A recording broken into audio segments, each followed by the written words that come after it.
ब्रह्मादिविदुषे कपिलाय नमः। ॐ नमो हिरण्यगर्भाय ब्रह्म विष्णु शिवात्मने। ॐ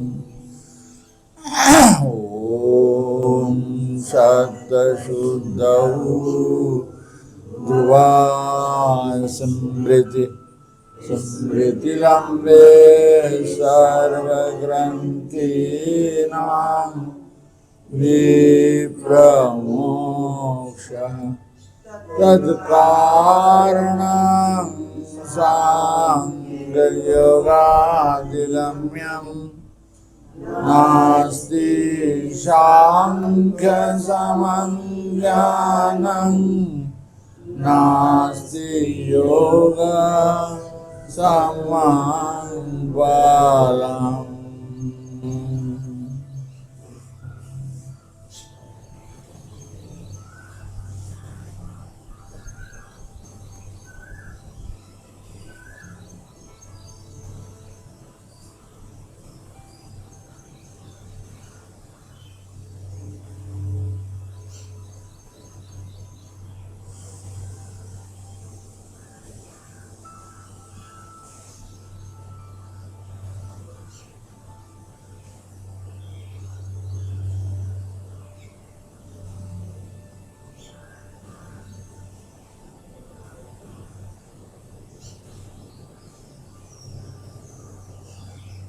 विषय से चित्त चेतना को खींचकर विषय शून्य निर्विषय आत्मा में स्थिति करना।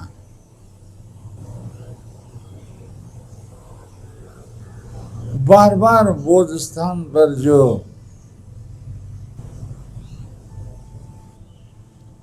बोध सत्ता है उसमें अपने मन को धारण करना है। जितना धारण करेंगे उस धारण करने का बोध स्थान पर बोध में मन को ठहराने का संस्कार भी हमारा बढ़ता चला जाएगा। और ये प्राण में समय रहते रहते इसको कर लेना है, क्योंकि इतना विराट काम है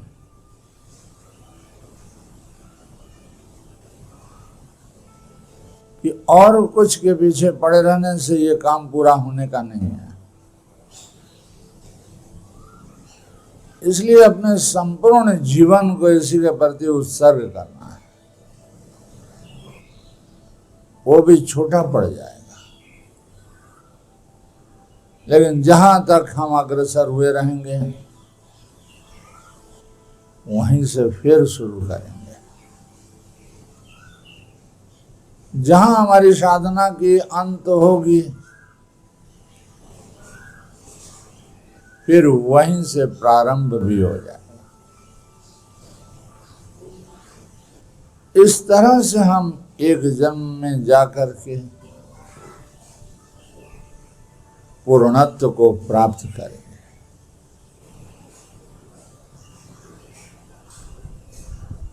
तो प्राणांत के पहले एक एक श्वास रूपी प्राण का अंत होता चला जा रहा है।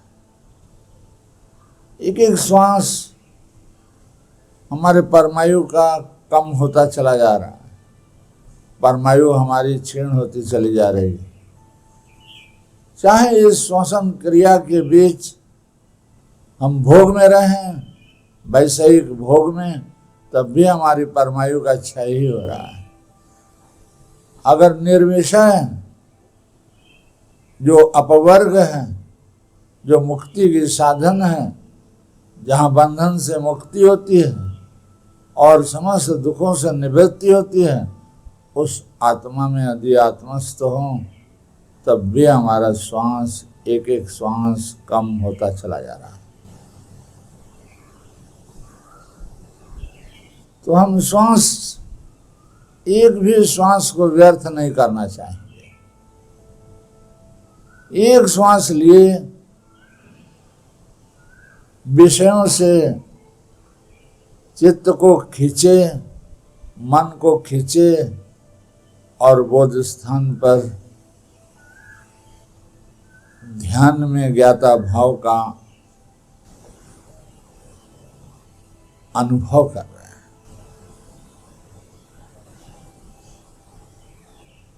और ध्यान में बोध स्थान पर एक सात्विक भाव भर जा रहा है।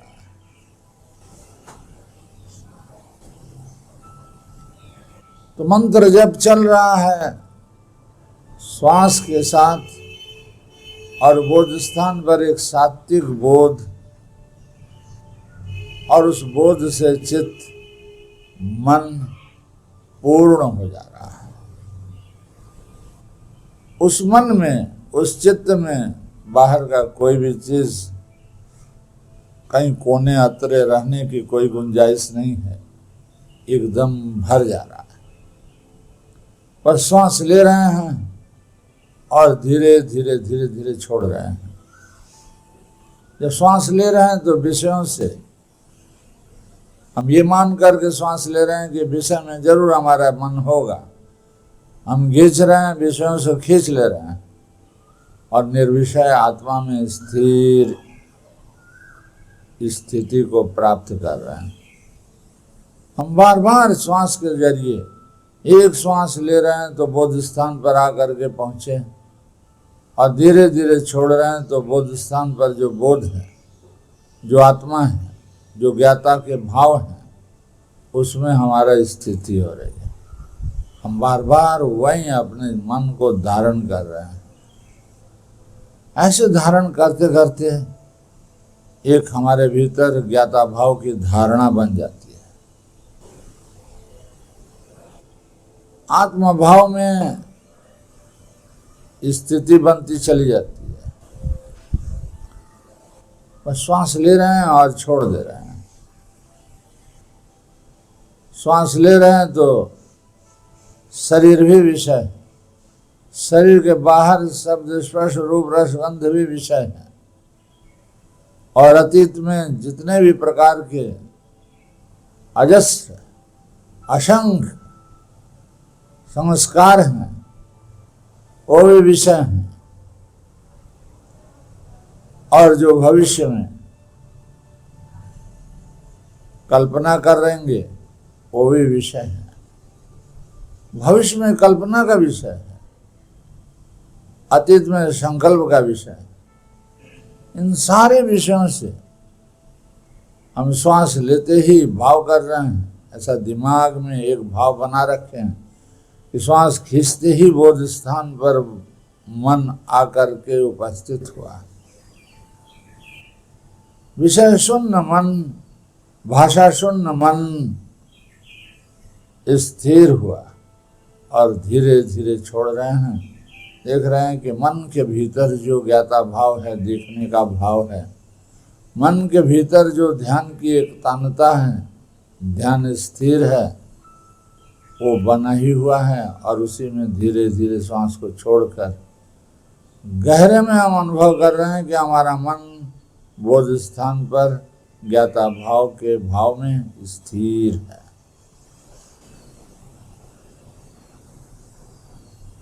अब ये श्वास ले रहे हैं और छोड़ रहे हैं। श्वास लेते में भी दृष्टा भाव का स्मृति बनी हुई है और छोड़ते में तो उसी में श्वास विलीन होकर ज्ञाता भाव के ज्ञानमय आत्मा में स्थिति हो रही है। स्थिर होते चले जा रहे हैं। हम टुकड़े टुकड़े में स्थिर हो रहे हैं, लेकिन इन टुकड़े टुकड़े में स्थिर होना भी एक पुण्य का पुंज है। ही पुण्य की स्तूप बनती चली जा रही है। हम धीरे धीरे धीरे धीरे पुण्य को कमा रहे हैं।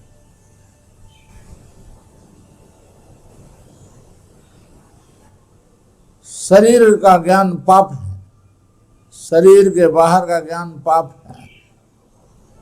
शब्द स्पर्श रूप रस गंध सब पाप है। अतीत का ज्ञान भी पाप है, भविष्य का ज्ञान भी पाप है। बस वर्तमान में जो विषय शून्य, भाषा रहित, मौन मन में जो ज्ञाता भाव है वही पुण्य है। तो हम विषयों से अपने चित्त को, अपने मन को खींचकर निर्विषय, भाषा शून्य, मौन मन में ज्ञाता भाव को स्थिर कर रहे हैं। और बार बार ऐसा स्थिर करते रहेंगे तो हमें अनुभव होगा कि हमारा मन स्थिर होता चला जा रहा है। मन के भीतर एक ज्ञान बना ही हुआ है, क्योंकि जब हम बोध स्थान पर हमारा मन देख रहा है तो ये देखना हमारे मन के भीतर दृष्टा भाव की स्मृति है। श्वास ले रहे हैं तो जैसे सजग जागरूक हैं कि बोध स्थान पर जो मन ध्यान में है और ध्यान में जो अनुभव कर रहा है ज्ञाता भाव का, वो ज्ञाता भाव बना हुआ है श्वास लेते में भी। वो देखना भाव बना हुआ है श्वास लेते के समय। अब जब धीरे धीरे छोड़ रहे हैं तो जो भाव बना हुआ है, ज्ञाता भाव, दृष्टा भाव जो मन के भीतर बना हुआ है, उसी में हम स्थिति कर रहे हैं। जैसे भावना कर रहे हैं कि ये भाव हमारा यहीं ठहर जाए, सदा काल के लिए स्थिर हो जाए। इस तरह से हम बोध स्थान पर अपने मन को धारणा में परिणत कर रहे हैं। मन के भीतर यदि धारणा नहीं बना तो उसके ऊपर आगे नहीं जा सकता।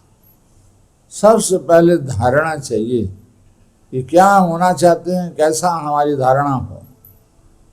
श्वास लेते ही जैसे विषय से हमारा मन सिमट करके बोध स्थान पर आ करके जो बोध स्थान पर ध्यान बना ही हुआ रहा, उसी में और देखने का भाव और ध्यान, और उस ध्यान में ज्ञानमय ज्ञाता भाव का ज्ञान स्थिर हुआ और जुड़ गया और प्रगाढ़ होता चला जा रहा है।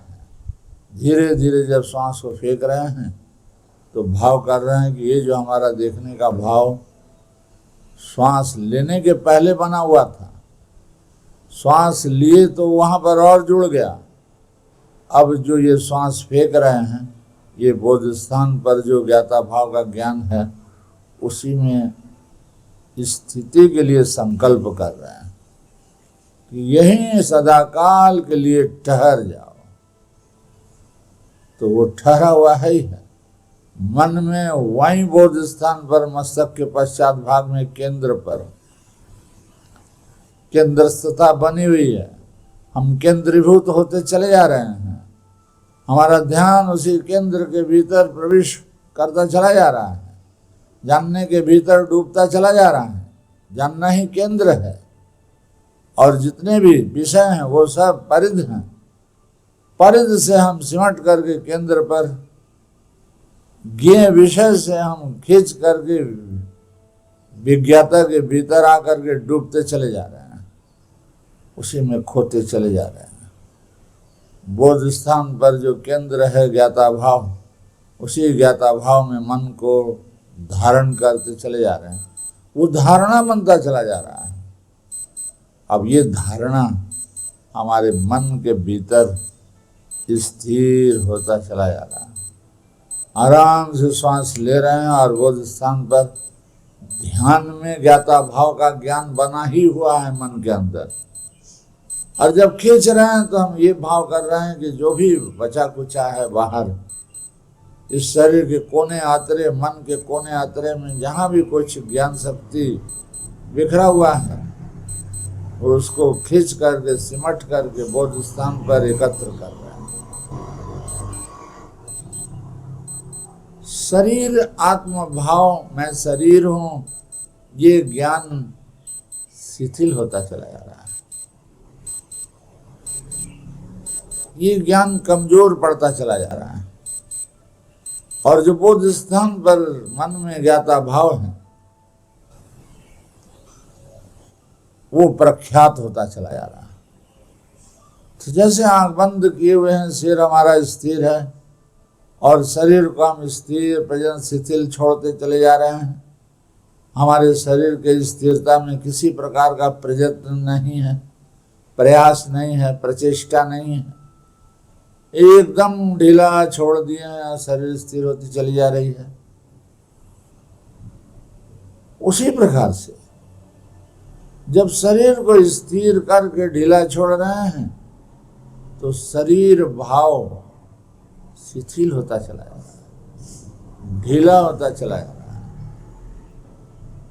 शरीर भाव शून्य होता चला जा रहा है, आत्म भाव में मन युक्त होता चला जा रहा है।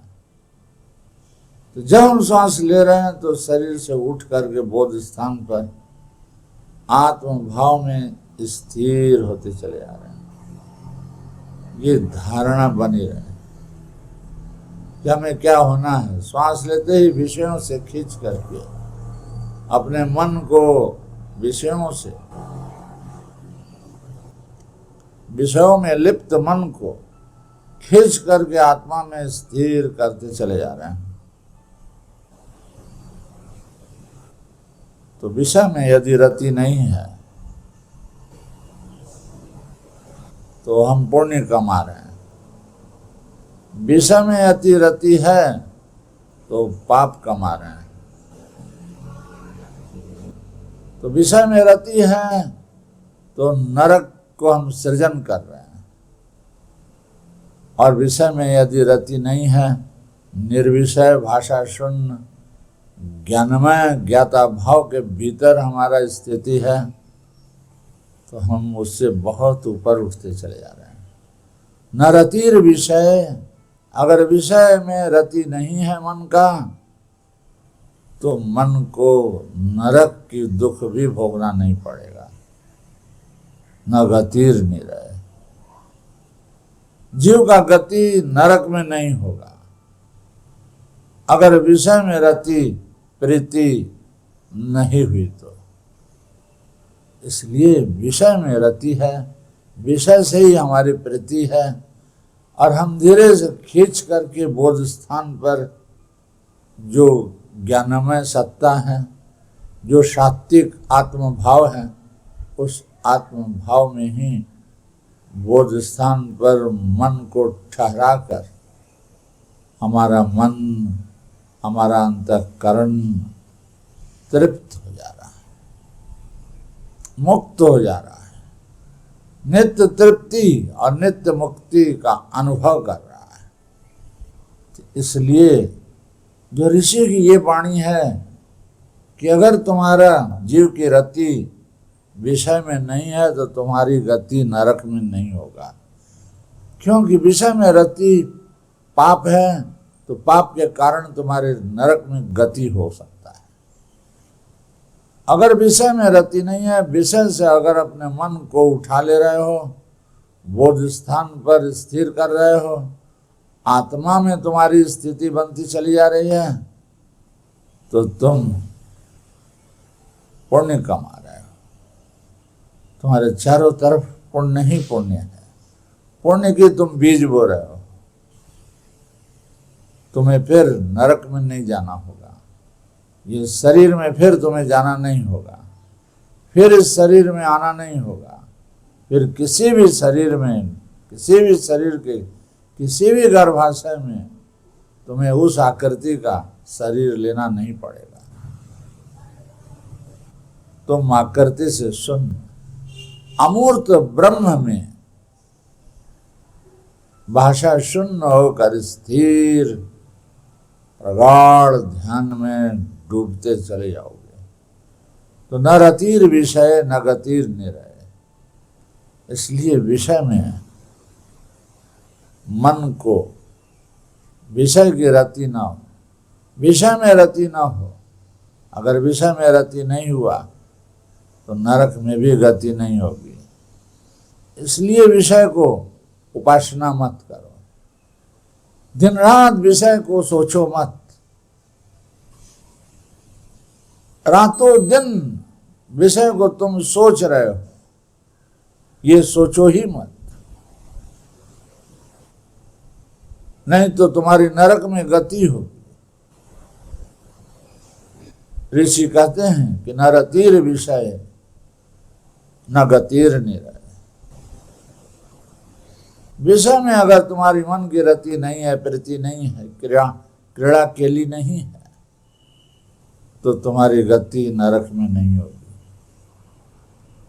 इसलिए वो ये नहीं कह रहे हैं कि विषय में रति तो नरक में गति, वो कह रहे हैं कि तुम्हारे विषय में रति ही नहीं होनी चाहिए जिससे तुम्हें नरक में गति हो।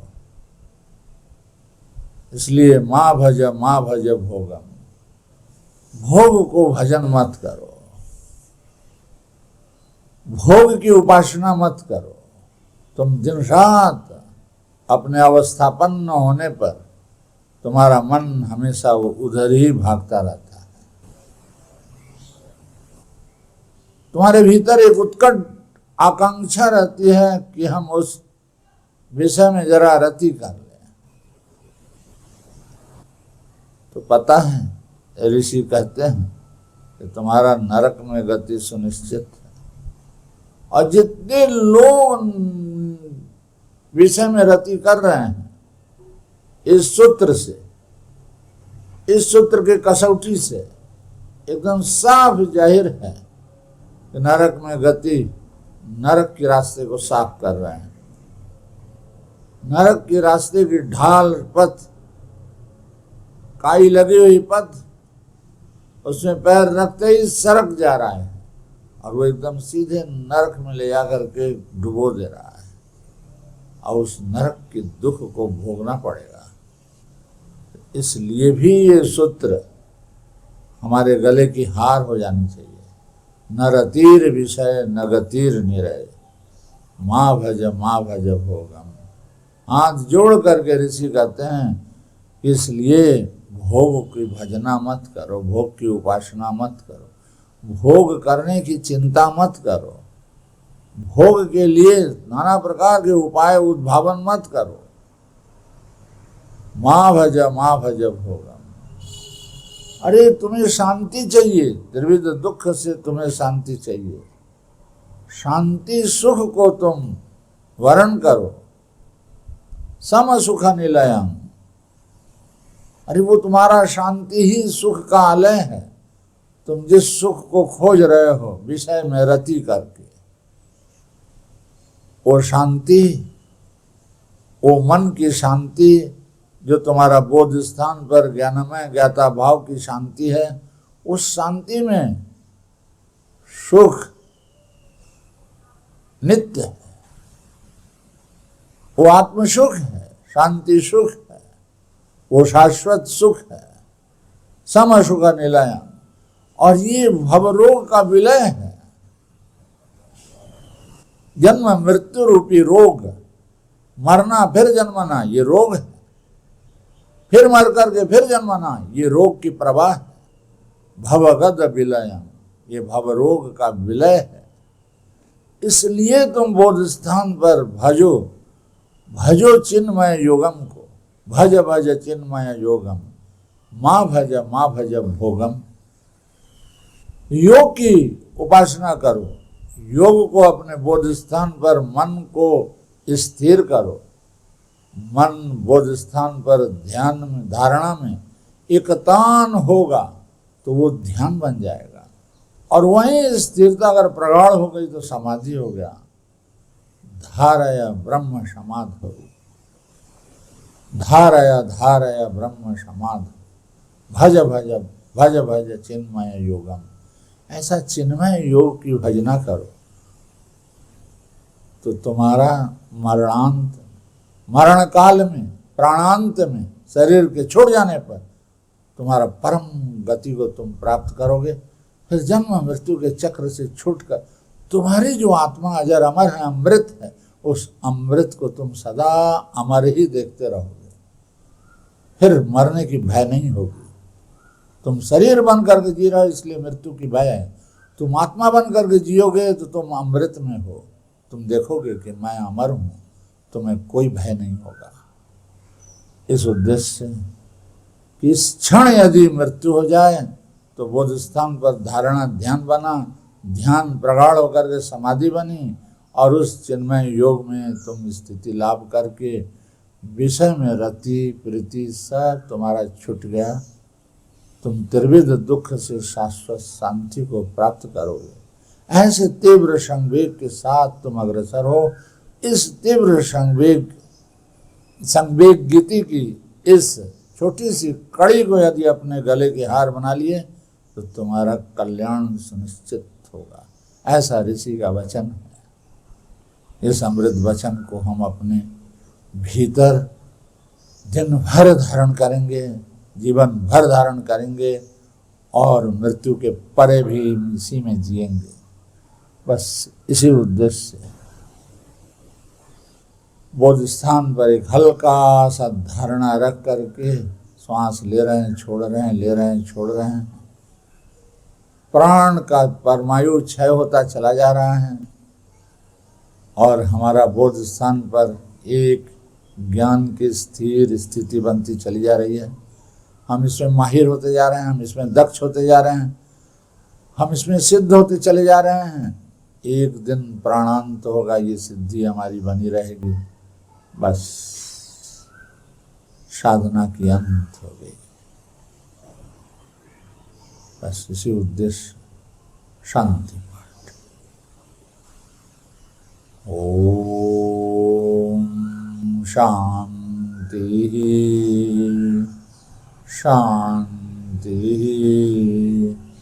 शांति।